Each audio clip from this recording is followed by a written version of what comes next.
কমপক্ষে ন্যূনতম নতুন কাজে যোগ দেওয়া শ্রমিকদের 1000 টাকা, দক্ষ শ্রমিকদের আনুপাতিক হারে মজুরি বৃদ্ধি, এইসব ব্যবস্থা করতে হবে। সেই লড়াই আমাদের সামনে আছে। আমরা আজকে যেন শপথ নিয়ে সেই লড়াই বেগবান করতে পারি।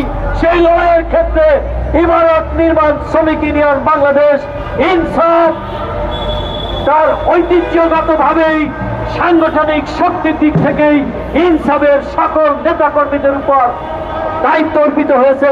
আপনারা মে দিবসের কর্মসূচি শেষে ফিরে গিয়ে প্রতিটি পাড়া মহল্লায়, অঞ্চলে অঞ্চলে, থানায়, ওয়ার্ডে সংগঠন গড়ে তুলবেন, লড়াই গড়ে তুলবেন।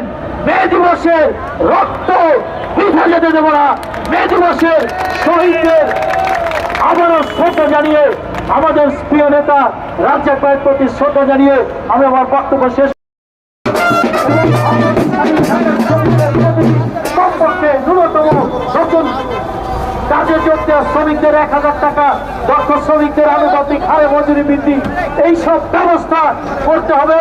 সেই লড়াই আমাদের সামনে আছে। আমরা আজকে যেন শপথ নিয়ে সেই লড়াই বেগবান করতে পারি। সেই লড়াইয়ের ক্ষেত্রে ইমারত নির্মাণ শ্রমিক ইউনিয়ন বাংলাদেশ ইনসাফ তার ঐতিহ্যগতভাবেই সাংগঠনিক শক্তির দিক থেকেই ইনসাফের সকল নেতাকর্মীদের উপর দায়িত্ব অর্পিত হয়েছে।